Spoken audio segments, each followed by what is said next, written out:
کے جمعۃ المبارک میں میری گفتگو کا موضوع ہے وفات کے بعد کام آنے والے اعمال۔ سبحان اللہ۔ میری دعا ہے رب ذوالجلال ہمیں اپنی آخرت کی تیاری اور فکر کی توفیق عطا فرمائے اور ایسے اعمال کرنے کی توفیق دے جو صرف دنیا میں ہی نہیں بلکہ قبر و حشر میں بھی ہمارے لیے نفع مند ہوں۔ بندہ مومن کو رب ذوالجلال نے یہ عظمت عطا کی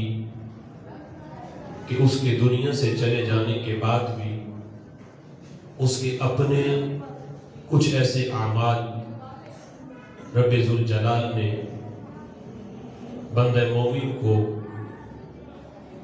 کرنے کی توفیق دیتا ہے، اور ایسے اعمال رب ذوالجلال نے اس کے لیے بنائے ہیں۔ اگر دنیا میں ان کو بجا لائے زندگی میں تو وہ اعمال کا سلسلہ منقطع نہیں ہوتا، بلکہ رب ذوالجلال ان اعمال کی وجہ سے اس کی نیکیوں کو وہ استمرار عطا کرتا ہے اور وہ دوام عطا کرتا ہے کہ وہ تو قبر میں پہنچ گیا لیکن اس کے اس عمل کی وجہ سے اس کے نامہ اعمال میں مسلسل نیکیوں میں اضافہ کیا جاتا رہتا ہے۔ احادیث میں بہت سے ایسے اعمال کی نشاندہی کی گئی۔ آج بندہ اس فکر میں ہے کاروبار کرتے ہوئے یا اپنی دکان پہ بیٹھے محنت مزدوری کرتے ہوئے ہر بندہ اس فکر میں ہے کہ میں اپنی جوانی میں اپنی صحت میں اتنا کما لوں کہ کل جب میں کچھ نہ کر سکوں، محنت مزدوری مجھ سے نہ ہو سکے، جسم میں وہ طاقت نہ رہے، تو اتنا میں جمع کر لوں کہ میرا بڑھاپا اچھا گزر جائے اور مجھے کسی کی محتاجگی نہ ہو۔ اگرچہ ہر بندہ یہ کر نہیں سکتا، لیکن فکر ہر انسان کو یہ ہوتی ہے کہ اس کا بڑھاپے جو ہے وہ اچھا گزرے، اسے کسی کی محتاجگی نہ رہے۔ بندہ مومن کو جس کا ایمان ہے آخرت پر، اسے یہ فکر بھی ہونی چاہیے کہ میں ایسے عمل کر جاؤں کہ مجھے احسان ثواب کرنے والا دنیا میں پیچھے میں نہ بھی ہو۔ ایسے عمل میں اپنی زندگی میں کر جاؤں کہ قبر میں پہنچ کر بھی مجھے ان اعمال کا فائدہ مسلسل ملتا رہے اور رب ذوالجلال ان اعمال کی وجہ سے میرے درجات بلند فرماتا رہے۔ احادیث میں خاص طور پر کچھ ایسے اعمال کو بطور خاص ذکر کیا گیا۔ رسول اکرم صلی اللہ تعالیٰ علیہ وسلم کا فرمان جو بڑی طویل حدیث کے اندر نبی پاک علیہ الصلوۃ والسلام نے اس بات کو واضح کیا کہ مرنے کے بعد انسان کو کون کون سی مشکل پیش آتی ہے اور کون کون سا عمل، کون کون سی اس کی نیکی اس کی اس مشکل پر مشکل کشائی کرتی ہے۔ میرے محبوب نے وفات کے بعد بندہ مومن کی مشکلات کو بھی ذکر کیا اور ان مشکلات سے کون سے اعمال اسے بچاتے ہیں وہ بھی بڑی تفصیل سے رسول اکرم صلی اللہ تعالیٰ علیہ وسلم نے ان کو بیان کیا۔ میرے آقا فرماتے ہیں رأیت رجلا من امتی، فرمایا میں نے اپنی امت میں سے ایک شخص کو دیکھا، وہ اس حال میں تھا کہ قبر کے عذاب کے اندر مبتلا ہے، اگرچہ خاتمہ ایمان پہ بھی ہو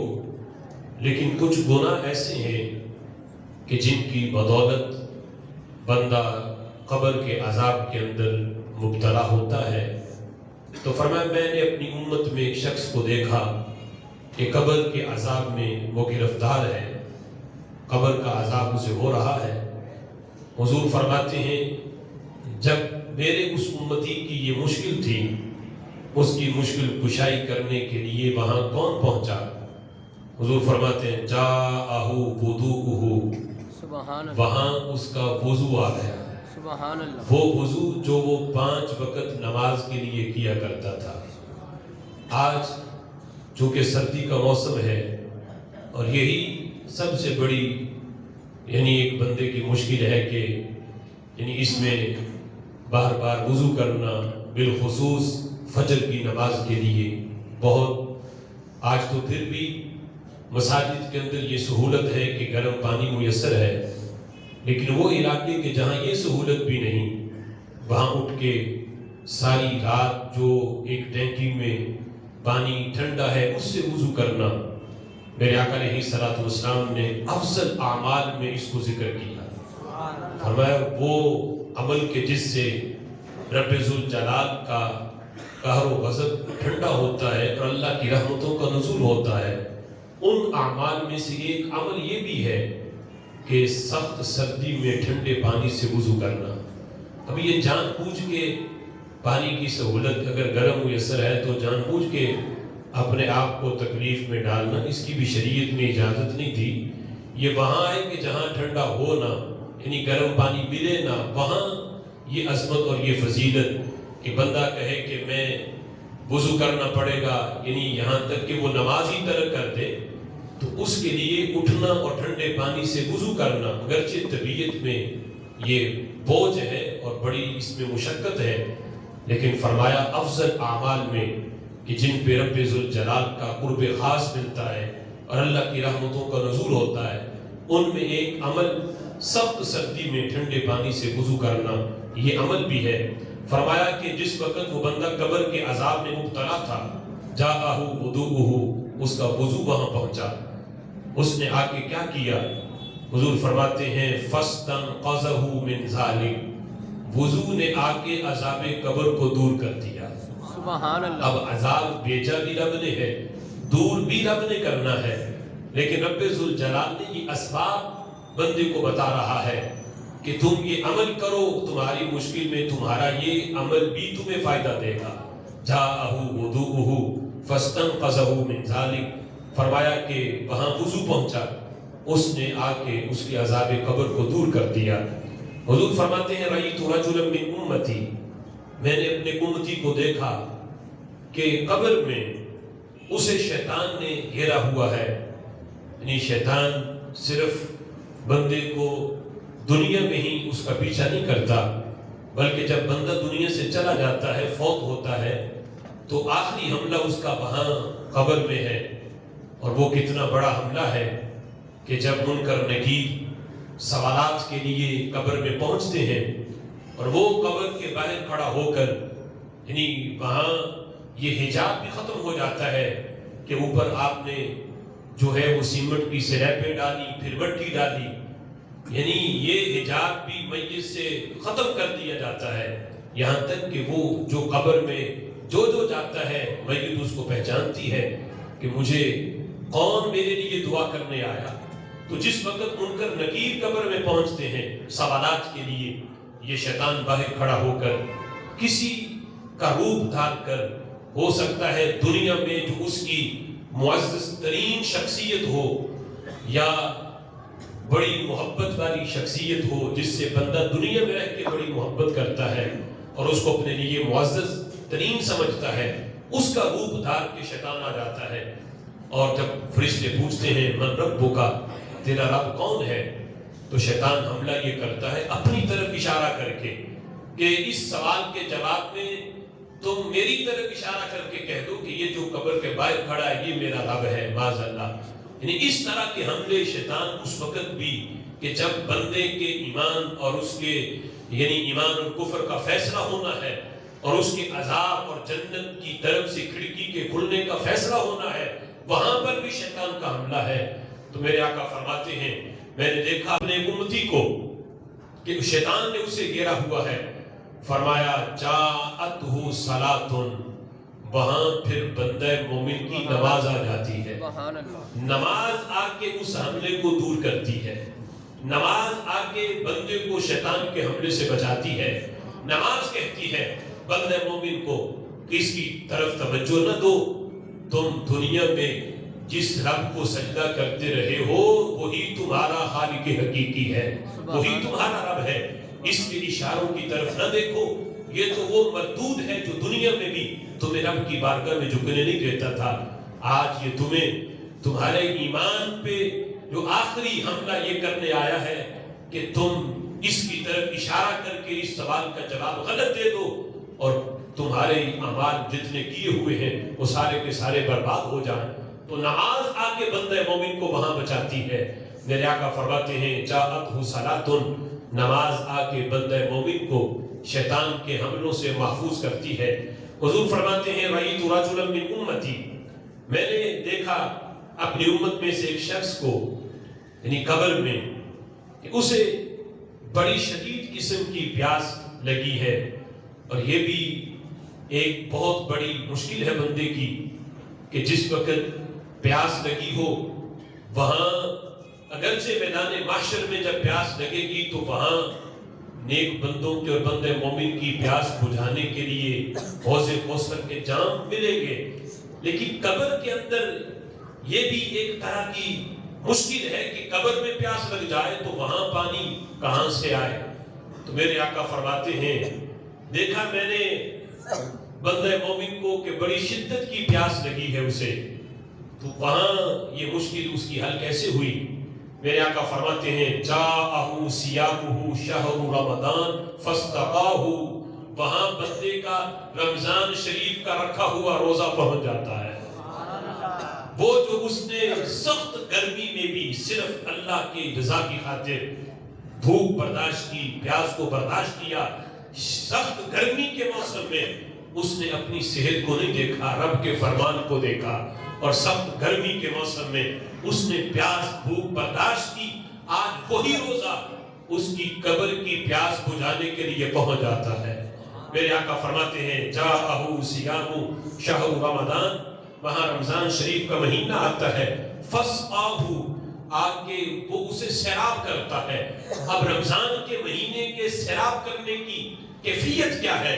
یہ اللہ جانتا ہے، یہ اللہ کا رسول جانتا ہے کہ وہ حقیقی طور پہ پانی پلا کے یا روحانی طور پہ جو اس کی یہ مشکل ہے رمضان کا مہینہ وہاں پہنچ کر رب ذوالجلال کی بارگاہ میں سفارش کرتا ہے، اے اللہ اس نے مجھے جب میں اس کی زندگی میں اس کے پاس آیا تھا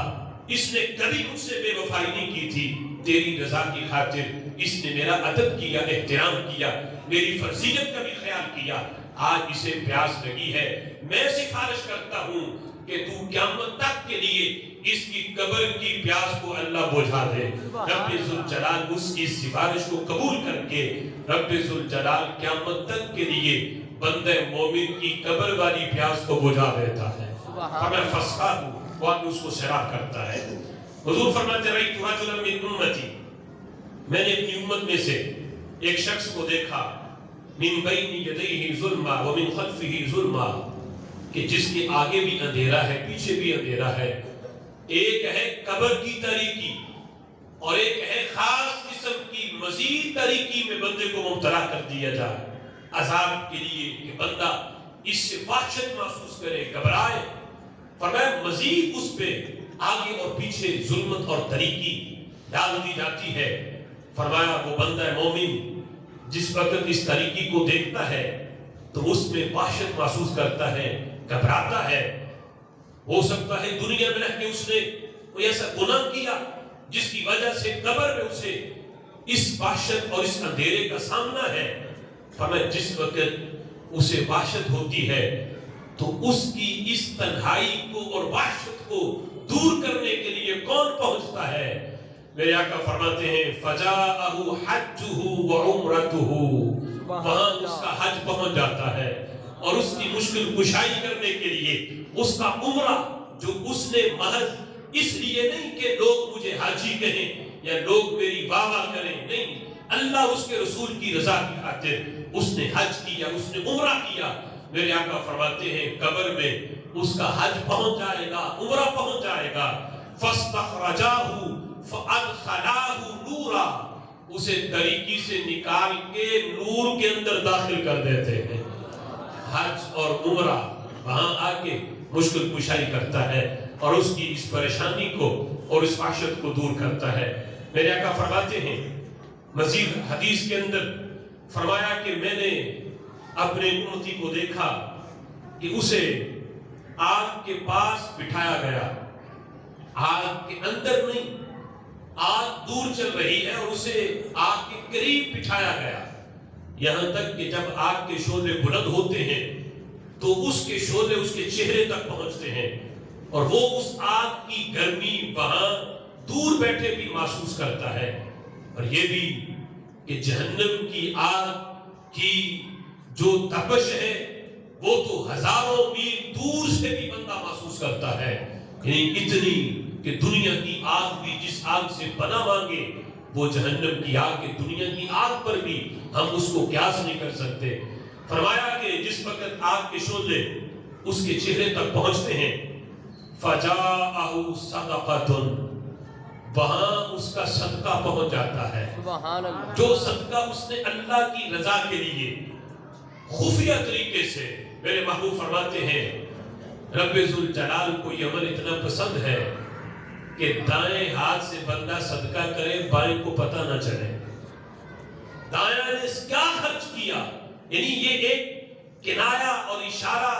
اشتعارہ بول کے میرے محبوب سمجھانا چاہتے ہیں کہ یہ نہیں کہ تم کسی ہسپتال جا کے مریض کو ایک ڈبہ بریانی کا دو اور ساتھ بندے کیمرے والے ہوں کہ میں یہ جناب مریض کی میں تیمارداری کر رہا ہوں، یہ صدقہ خیرات کر رہا ہوں، فقیروں کو غریبوں کو بانٹو اور ان کی غریبی کو تماشا بناؤ، اپنے گھر کے سامنے پہلے نائنے لگواؤ، پھر آٹے کا 5 کلو کا تھیلا انہیں تھما دو اور پھر میڈیا کو بلاؤ کہ پتہ چلے فلاں حاجی صاحب بڑے سخی ہیں، بڑی سخاوت کرتے ہیں، اور اس صدقے کا کوئی فائدہ نہیں۔ صدقہ وہ ہے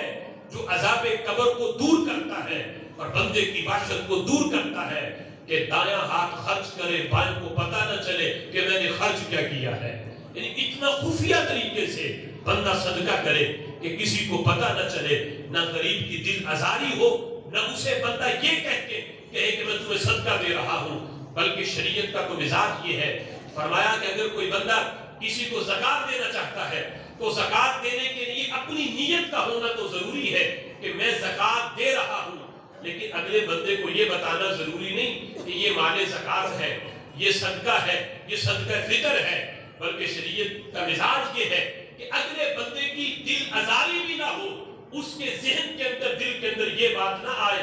کہ مجھے زکاتیں دی جا رہی ہیں یا مجھے صدقات دیے جا رہے ہیں۔ اس سے بھی جو شریف النفس بندہ ہے، خاندانی بندہ ہے، جو سفید پوش ہے، اسے لیتے ہوئے زکات اور صدقہ اس سے بھی تھوڑی سی جھجک اور شرم محسوس ہوتی ہے۔ شریعت کہتی ہے تم دل کے اندر زکات دینے کی نیت رکھو، لیکن زبان سے کہو کہ میں آپ کو تحفہ دے رہا ہوں، اس سے تمہاری زکات بھی ادا ہو جائے گی اور اس کی دل آزاری بھی نہیں ہوگی۔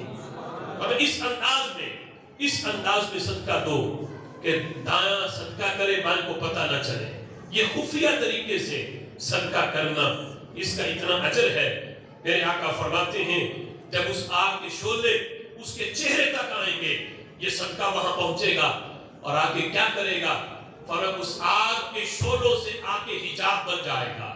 کہ آگ کے شعلے اس بندے تک نہیں پہنچیں گے، یہ صدقہ بیچ میں آگ بنے گا اور خالق کائنات جل جلالہ اس کے اس صدقے کو ان آگ کے شعلوں سے حجاب بنا لے گا۔ مزید نبی پاک علیہ الصلوۃ والسلام ارشاد فرماتے ہیں رأیت رجلا من امتی، میں نے بندے مومن کو دیکھا یکلم المؤمنین۔ اب یہ میدان محشر کی بندے کی مشکل ہے کہ حشر کے میدان میں جب بندہ کھڑا ہوگا، فرمایا کہ یکلم المؤمنین ولا یکلمونہ، میں نے ایک بندے مومن کو دیکھا کہ مومنین تو آپس میں، یعنی اللہ فرماتا ہے الا ان اولیاء اللہ لا خوف علیہم ولا هم یحزنون، جو رب ذوالجلال کے اولیاء ہیں، مومنین ہیں، اللہ کے خاص بندے ہیں، حشر کے میدان میں جب ہر طرف وحشت اور خوف کا عالم ہوگا، لیکن میرے ولی اس میدان میں بھی ان پہ کوئی خوف نہیں ہوگا، غمگین نہیں ہوں گے، بڑے اطمینان میں ہوں گے۔ یہ خاص مومنین کی میدان معاشر میں بھی یہ ایک نشانی اور ایک واضح علامت ہوگی کہ میدان معاشر میں بھی انہیں کسی قسم کا کوئی خوف اور خطرہ نہیں ہوگا، وہ غم کے اندر مبتلا نہیں ہوں گے، بلکہ اتنا اطمینان ہوگا، آپس میں گفتگو کر رہے ہوں گے۔ لیکن فرمائے میں نے دیکھا ایک بندہ مومن کو، اپنے امتی کو، کہ لوگ اس سے کلام نہیں کریں گے اور وہ اس میں وحشت محسوس کرے گا کہ آپس میں دیگر مومنین تو کلام کرتے ہیں اور مجھ سے کوئی بات ہی نہیں کرتا۔ میرے آقا فرماتے ہیں اس کی اس تنہائی کو دور کون کرے گا؟ فرمایا فَجَاءَتْهُ صِلَةُ رَحْمِهِ، سبحان اللہ، وہاں اس کا صلہ رحم پہنچ جائے گا۔ صلہ رحم کے جو معاشرے میں رہتے ہوئے، دنیا میں رہتے ہوئے اس نے کسی سے قطع تعلق ہی نہیں کی، صلہ رحمی کی اور کوشش کی کہ اگر دو مسلمان بھی آپس میں ناراض ہیں، بھائی ناراض ہیں، اس کی معاشرے کے اندر اس کا کام یہ تھا کہ جہاں پتہ چلتا جاتا کہ یہاں دو بھائی آپس میں لڑے ہوئے ہیں، دو پڑوسیوں کی آپس میں ناراضگی ہے، دو رشتہ داروں کی ناراضگی ہے، یہ اپنا کردار ادا کرتا، خود بھی صلہ رحمی کرتا اور لوگوں کو بھی صلہ رحمی کی تلقین کرتا، ان کا قطع تعلقی ختم کر کے ان کو بھی صلہ رحمی کا درس دیتا اور صلہ رحمی کی ان کو تلقین کرتا، ان کی اختلاف کو ختم کر کے آپس میں ان کو جوڑ دیتا۔ فرمایا وہاں اس کا یہ صلہ رحم پہنچے گا اور آج کے میدان معاشر میں کیا کہے گا؟ یا معاشر المؤمنین انہو کان واصلا برحمہ، یہ وہ بندہ ہے جو دنیا میں رہ کے صلہ رحمی کیا کرتا تھا۔ آج اس کو وحشت میں نہ ڈالو، اس کو تنہائی میں نہ ڈالو، جب آپس میں گفتگو کر رہے ہو تو اپنے کلام کے اندر اسے بھی شامل کرو۔ یہ عظیم پروٹوکول اس بندے کے لیے ہے جو دنیا میں رہ کے اپنے وہ زیرہ محرم رشتہ دار ان سے قطع تعلق ہی نہیں کرتا، بغیر کسی شرعی مجبوری کے ان سے صلہ رحمی کرتا ہے، پھر صلہ رحمی کی تلقین بھی کرتا ہے۔ اگر کردار یہ ہے کہ اگر وہ چاہے، یعنی لوگ اس کی بات مانتے ہیں، وہ برادری میں اس قابل ہے، تو وہ اپنا کردار ادا کر کے دو بچھڑے ہوں کو آپس میں جوڑ بھی دیتا ہے۔ میرے آقا فرماتے ہیں یہ عمل اس کا میدان محشر کی تنہائی اور وحشت کو دور کر دے گا۔ پھر فرمایا میں نے ایک شخص کو دیکھا اپنی امت میں سے، وہ گھٹنوں کے بل چل رہا ہے، وَبَيْنَهُ وَبَيْنَ اللَّهِ عَزَّ وَجَلَّ حِجَابٌ، اس کے اور اس کے رب کے درمیان حجاب ہے، یعنی رب ذوالجلال اس سے کلام نہیں کرے گا، درمیان میں حجاب ہے۔ میرے آقا فرماتے ہیں فَجَاءَهُ حُسْنُ خُلُقِهِ فَأَخَذَ بِيَدِهِ فَأَدْخَلَهُ عَزَّ وَجَلَّ، فرمایا وہاں اس کا حسن اخلاق آ جائے گا جو دنیا میں رہ کے اس نے لوگوں سے کیا ہے۔ یہ اتنا بد اخلاق نہیں، اتنا اس کا اخلاق اچھا ہے کہ جہاں جا کے بیٹھتا ہے لوگ اس کے اچھے اخلاق کی تعریفیں کرتے ہیں، محفل میں ہو پھر بھی تعریفیں، اٹھ کے چلا جائے اس کے پیٹھ پیچھے بھی کہ بندے کا اخلاق بڑا اچھا ہے، بندے کا اخلاق بڑا اچھا ہے۔ عام طور پہ دیکھا جاتا ہے کہ بندہ باہر تو بڑا اچھے اخلاق کا مظاہرہ کرتا ہے لیکن اس کا اپنے گھر کے اندر یہ مزاج نہیں ہوتا، گھر کے اندر اس کی یہ صورتحال نہیں ہوتی، بچوں کے ساتھ بولنا، اپنی بیوی کے ساتھ اس کی گفتگو کا انداز، اپنے والدین کے ساتھ باہر تو آ کے بڑا اچھے طریقے سے اور جناب جناب کر کے گفتگو کرے گا کہ لوگ کہیں بڑا بولنے کا انداز بڑا اچھا ہے، لیکن گھر کے اندر صورتحال بالکل متضاد ہوتی ہے۔ میرے آقا فرماتے ام المؤمنین عائشہ صدیقہ فرماتی ہیں صحابہ نے تو ان کے حسن اخلاق کی گواہیت دی ہی ہے، لیکن جب ام المؤمنین عائشہ صدیقہ سے پوچھا گیا کہ اے امی جان آپ بتائیں حضور کا حسن اخلاق کیسا تھا، تو میرے امی جان مومنوں کی ماں حضرت عائشہ صدیقہ فرماتی ہیں خلقہ القرآن، ان کا خلق تو قرآن ہے، یعنی ان کا خلق عظیم جو ہے وہ تو قرآن ہے۔ مطلب یہ ہے جن کے خلق عظیم کی گواہی قرآن تھے ان کے خلق کے اندر کوئی کمی اور کوتاہی کیسے ہو سکتی ہے؟ گھر کے اندر جن کی صورتحال حسن اخلاق کی یہ ہو، یہ ہے اسوہ حسنہ کہ حسن اخلاق باہر تو اچھا رکھتے ہی ہیں لوگ، لیکن اپنے گھر کے اندر بھی اچھا رکھو. فرمایا حسن اخلاق اس کا وہاں پہنچے گا اور اس کا ہاتھ پکڑے گا. ہاتھ پکڑ کے اس کو رب ذوالجلال کی بارگاہ میں کھڑا کر دے گا اور بیچ میں جو حجاب ہے حسن اخلاق کی وجہ سے اللہ اس کا دور فرما دے گا. سبحان اللہ. میرے آقا فرماتے میں نے شخص کو دیکھا, اس کا نام اعمال اس کے بائیں ہاتھ میں دے دیا گیا. یعنی عمل نیکیاں کم ہوگی, ترازو میں تولا گیا, نیکیاں کم ہیں گناہ زیادہ ہیں, نام اعمال بائیں ہاتھ میں مل گیا. میرے آقا فرماتے ہیں فَأَخَذَهُ فَجَاءَهُ خَوْفٌ مِّنَ اللَّهِ عَزَّ وَجَلَّ. بائیں ہاتھ میں جب نام اعمال اس امتی کو ملے گا, وہاں اس کی اس مشکل کو حل کرنے کون آئے گا؟ فرمایا وہاں اس کا رب ذوالجلال کی بارگاہ سے, اللہ کی ذات سے خوف کرنا جو دنیا میں کبھی راہ کی تنہائی میں تہجد کے وقت اٹھ کے اس نے اپنے رب کو یاد کیا, ادھر گناہ بھی یاد آئے, ادھر اللہ کی رحمتیں بھی یاد آئیں, اپنے گناہ یاد کر کے اللہ کے عذاب سے, خوف سے اس کے اوپر لرزہ طاری ہوا اور آنکھ سے آنسو جاری ہوئے. فرمایا اس کا ایک مرتبہ رب ذوالجلال کی بارگاہ سے اپنے گناہوں کی وجہ سے خوف کرنا اور اس سے ڈر جانا, وہاں اس کا یہ خوف پہنچے گا. اور فَأَخَذَهُ صَحِيفَهُ وَوَضَعَ يَمِينَهُ, اس کا نام اعمال بائیں ہاتھ سے لے کر اس کے دائیں ہاتھ میں تھما دے گا. سبحان اللہ. ایک مرتبہ رب ذوالجلال کی بارگاہ سے خوف, یہ بھی وہاں مشکل کشائی کرے گا. میرے آقا تو فرماتے ہیں بندہ ساری زندگی اس نے گناہوں میں بسر کی, فرمایا کبھی بیٹھ کے اپنے گناہوں کو یاد کر کے اگر اللہ کے خوف سے وہ روتا ہے اور اس کی آنکھ سے مکھی کے پر جتنا آنسو نکل کے اس کے رخسار پہ بعد میں آتا ہے, اللہ اس کے گناہ پہلے ہی معاف فرما دیتا ہے. سبحان اللہ. میرے آقا فرماتے ہیں میں نے مزید ایک شخص کو دیکھا اپنی امت میں سے انتہا من باب الجنہ وغلقت الابواب. فرمایا کہ وہ بندہ دیکھتا ہے دور سے جنت کے دروازے کھلے ہیں, وہ جنت کے دروازے کے قریب جاتا ہے داخل ہونے کے لیے. فرمایا کہ وغلقت الابواب, دروازے بند کر دیے جاتے ہیں. اب وہاں اس کی اس مشکل کا اندازہ کون لگا سکتا ہے کہ پہلے دیکھے سارے دروازے کھلے ہیں, لیکن جب قریب جائے سارے ہی بند ہو جائیں, کتنی بڑی مشکل ہے اس کی. میرے آقا فرماتے ہیں وہاں دروازہ کھولنے کون آئے گا؟ حضور فرماتے ہیں فَجَاءَتْهُ شَهَادَةُ أَن لَا إِلَٰهَ إِلَّا اللَّهُ. سبحان اللہ. وہاں اس کا کلمہ شہادت پہنچ جائے گا. خاتمہ اگر ایمان پہ ہوا ہے, ایمان سلامت لے کے گیا, تو یہ کلمہ وہاں پہنچے گا اور اس کی اس مشکل کو حل کرے گا. فرمایا وَفُتِحَتِ الْأَبْوَابُ الْجَنَّةِ, کلمہ وہاں پہنچے گا, جنت کے دروازے اس کے لیے کھول دیے جائیں گے. یہ حدیث بڑی طویل ہے, مزید بھی میرے محبوب نے اس پہ اعمال ذکر کی.